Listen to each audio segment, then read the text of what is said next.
Thank you. Good morning, everybody. Please have a seat. Well, welcome to the White House. As I said in my State of the Union address last week, our top priority must be to do everything we can to grow the economy and create good middle-class jobs. That's our top priority. That's our North Star. That drives every decision we make. And it has to drive every decision that Congress and everybody in Washington makes over the next several years. And that's why it's so troubling that just 10 days from now, Congress might allow a series of automatic, severe budget cuts to take place that will do the exact opposite. Won't help the economy, won't create jobs, will visit hardship on a whole lot of people. Here's what's at stake. Over the last few years, both parties have worked together to reduce our deficits by more than $2.5 trillion. More than two-thirds of that was through some pretty tough spending cuts. The rest of it was through raising taxes, tax rates on the wealthiest 1% of Americans.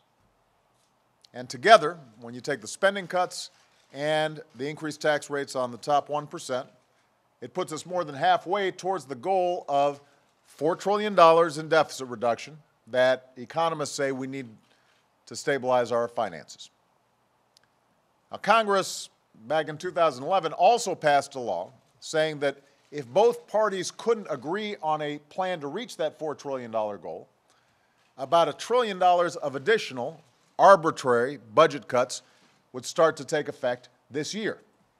And by the way, the whole design of these arbitrary cuts was to make them so unattractive and unappealing that Democrats and Republicans would actually get together and find a good compromise of sensible cuts, as well as closing tax loopholes and so forth. And so this was all designed to say, we can't do these bad cuts, let's do something smarter. That was the whole point of this so-called sequestration. Unfortunately, Congress didn't compromise. They haven't come together and done their jobs. And so as a consequence, we've got these automatic, brutal spending cuts that are poised to happen next Friday. Now, if Congress allows this meat cleaver approach to take place, it will jeopardize our military readiness. It will eviscerate job-creating investments in education and energy and medical research. It won't consider whether we're cutting some bloated program that has outlived its usefulness or a vital service that Americans depend on every single day. It doesn't make those distinctions. Emergency responders, like the ones who are here today, their ability to help communities respond to and recover from disasters will be degraded. Border Patrol agents will see their hours reduced. FBI agents will be furloughed. Federal prosecutors will have to close cases and let criminals go. Air traffic controllers and airport security will see cutbacks, which means more delays at airports across the country. Thousands of teachers and educators will be laid off. Tens of thousands of parents will have to scramble to find childcare for their kids. Hundreds of thousands of Americans will lose access to primary care and preventive care like flu vaccinations and cancer screenings. And already the threat of these cuts has forced the Navy to delay an aircraft carrier that was supposed to deploy to the Persian Gulf. And as our military leaders have made clear, changes like this, not well thought through, not phased in properly, changes like this affect our ability to respond to threats in unstable parts of the world. So these cuts are not smart, they are not fair, they will hurt our economy, they will add hundreds of thousands of Americans to the unemployment rolls. This is not an abstraction. People will lose their jobs. The unemployment rate might tick up again. And that's why Democrats, Republicans, business leaders, and economists, they've already said that these cuts, known here in Washington as sequestration, are a bad idea. They're not good for our economy. They're not how we should run our government. And here's the thing, they don't have to happen. There is a smarter way to do this, to reduce our deficits without harming our economy. But Congress has to act in order for that to happen. Now, for 2 years, I've offered a balanced approach to deficit reduction that would prevent these harmful cuts. I outlined it again last week at the State of the Union. I am willing to cut more spending that we don't need, get rid of programs that aren't working. I've laid out specific reforms to our entitlement programs that can achieve the same amount of health care savings by the beginning of the next decade as the reforms that were proposed by the bipartisan Simpson-Bowles Commission.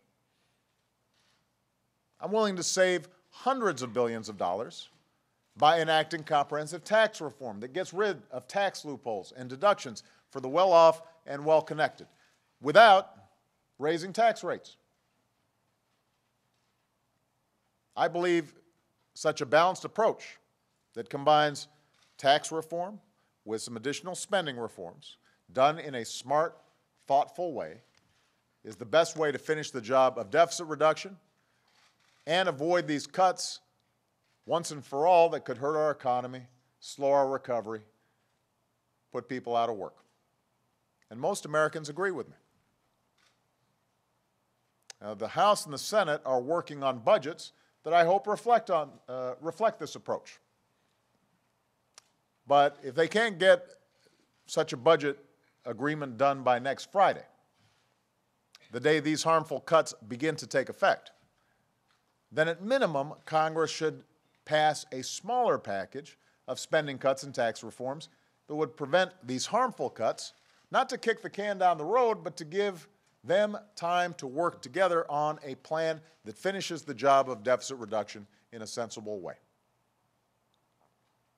I know Democrats in the House and in the Senate have proposed such a plan, a balanced plan, one that pairs more spending cuts with tax reform that closes special interest loopholes and makes sure that billionaires can't pay a lower tax rate than their secretaries.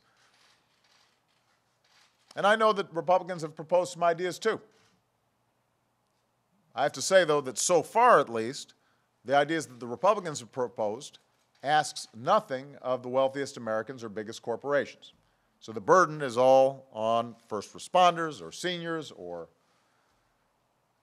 middle-class families.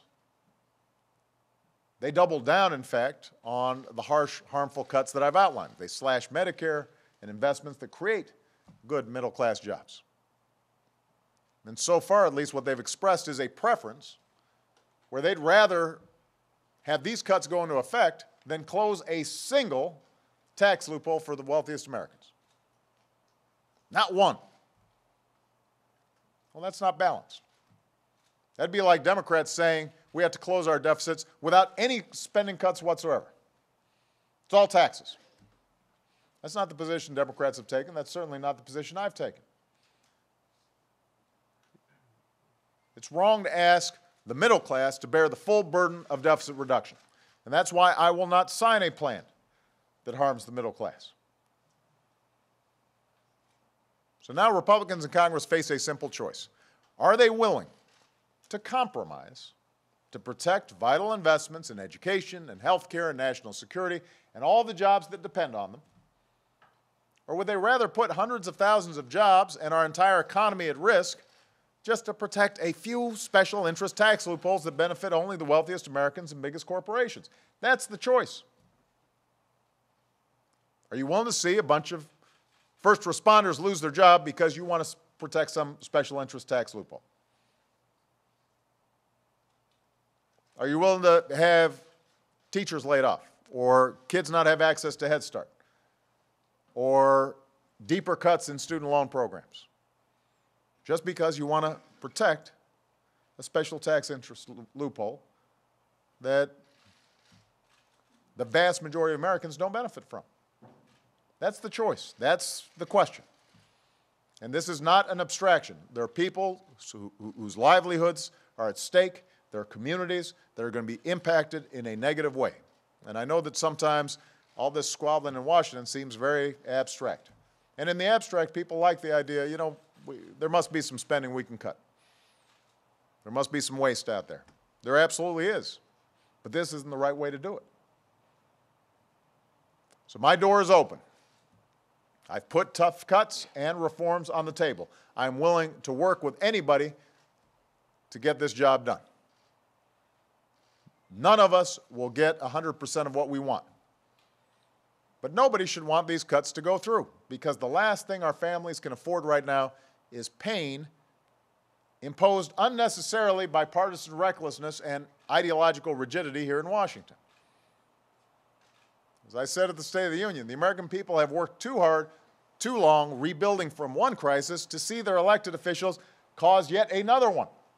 And it seems like every 3 months around here, there's some manufactured crisis. We've got more work to do than to just try to dig ourselves out of these self-inflicted wounds. While a plan to reduce our deficit has to be part of our agenda, we also have to remember deficit reduction alone is not an economic plan. We learned in the 1990s, when Bill Clinton was president, nothing shrinks the deficit faster than a growing economy that creates good middle-class jobs. That should be our driving focus, making America a magnet for good jobs, equipping our people with the skills required to fill those jobs, making sure their hard work leads to a decent living. Those are the things we should be pushing ourselves to think about and work on every single day. That's what the American people expect. That's what I'm going to work on every single day to help deliver. So I need everybody who's watching today to understand we've got a few days. Congress can do the right thing. We can avert just one more Washington manufactured problem that slows our recovery and bring down our deficits in a balanced, responsible way. That's my goal. That's what would do right by these first responders. That's what would do right by America's middle class. That's what I'm going to be working on and fighting for, not just over the next few weeks, but over the next few years. Thanks very much, everybody. Thank you guys for your service. Thank you.